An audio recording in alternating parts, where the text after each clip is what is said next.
New details about the Baker scandal are outraging the public.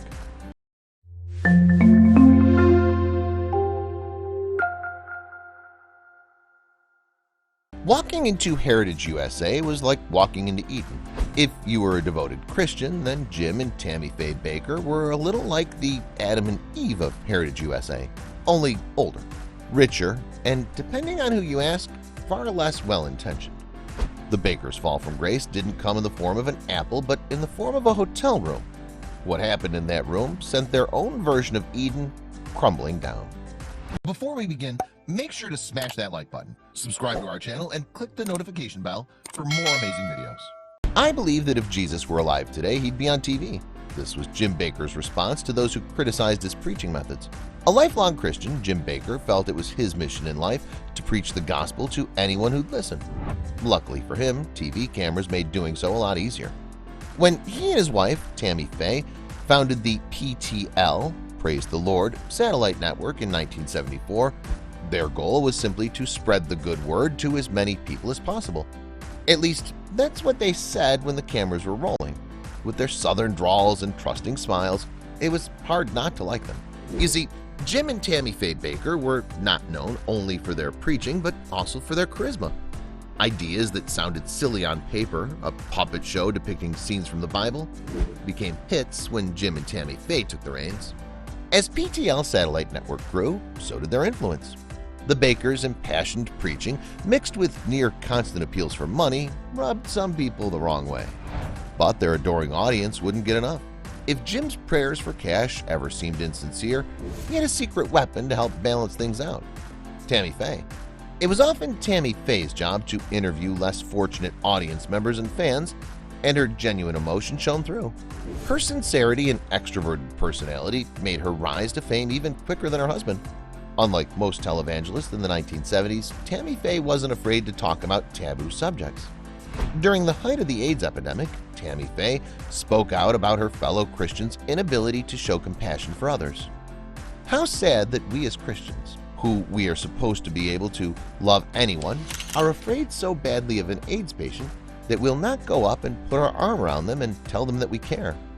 With Tammy Faye's likable personality and Jim's passion for preaching, they became one of the most well-known televangelist duos in the country, and one of the richest. Audience contributions allegedly made them up to $1 million a week, which they claimed went to PTL's preaching mission. It soon became clear that that wasn't always the case. That money also went to the creation and expansion of PTL's headquarters, which the Bakers named Heritage Village. By the late 1970s, the Bakers made one of their dreams a reality. They created Heritage USA, one of the country's first Christian theme parks. Heritage USA was an enormous success. With about 4.9 million visitors a year, it was the third largest theme park by attendance in the U.S., bested only by Disney World and Disneyland. The Bakers were one of the most successful power couples in the country, until suddenly they weren't. Just as the Bakers' success hit its peak, the Federal Communications Commission started to smell a rat. Sure enough, in 1982, the FCC announced to the Bakers' shocked audience that money Jim had raised to fund overseas missions had actually been used to fund Heritage USA. This came as a blow to the couple's fans, but it wasn't a fatal blow, though it was also revealed that the Bakers used audience contributions to support their own lavish lifestyle. Jim was able to convince most of his audience that the FCC investigation was a witch hunt, and everything went back to normal, until the IRS got involved. In 1985, the IRS found that a whopping $1.3 million in ministry funds had been used by the Bakers for their own personal benefit. And yet this also wasn't a fatal blow. Even with Jim Baker's proven fraudulent financial dealings, the final nail in the coffin came in the form of a woman named Jessica Hahn. Jessica Hahn had been a church secretary in 1980 when Jim Baker and one of his colleagues, John Wesley Fletcher, allegedly got her into a hotel room in Clearwater, Florida. There, she claimed, they drugged and raped her. She was later paid $279,000 to keep quiet about the incident. The hush money came from PTL's funds, and since Jim was in charge of PTL's finances, he allegedly kept 2 sets of books to cover up the missing money. But this time around, not even the seemingly untouchable Jim Baker could outmaneuver the consequences of Hahn's allegations. When it was revealed that Baker had paid Hahn hundreds of thousands of dollars to keep quiet, Baker resigned from PTL. What followed was a he said, she said of epic proportions.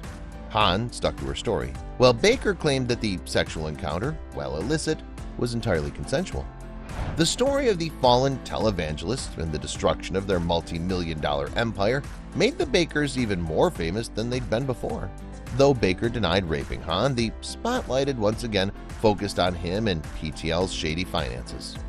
The drama surrounding the Bakers had only just begun. Other prominent preachers at the time conveniently turned on Jim Baker. Televangelist John Ankerberg went on TV and accused Baker of moral impropriety, which Baker denied. Rumors swirled and were put forth by other preachers that Baker was actually gay and tried to hide behind his Christianity. Baker denied it all and tried to save PTL by handling all control over to the Reverend Jerry Falwell. He trusted that Falwell would keep PTL afloat until the scandal died down. But 1 month later, Falwell banned Baker from ever returning to PTL. He said that Baker was the greatest scab and cancer on the face of Christianity. But just because PTL was in someone else's hands didn't mean it could be saved. When Baker resigned from PTL, the donations stopped coming in. Falwell raised $20 million in an attempt to save Heritage USA. This is him going down a water slide. But it wasn't enough.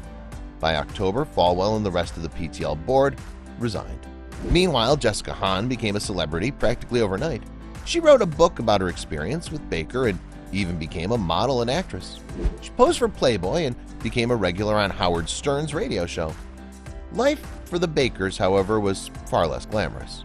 While Tammy Faye sang the Ballad of Jim and Tammy Faye on TV, Baker's financial fraud caught up to him. It turned out that his misuse of PTL's funds went way further than Hahn's hush money in Heritage USA. In 1988, he was indicted on 8 counts of mail fraud, 15 counts of wire fraud, and 1 count of conspiracy. A year later, he was found guilty on all 24 counts, and he was sentenced to 45 years in federal prison.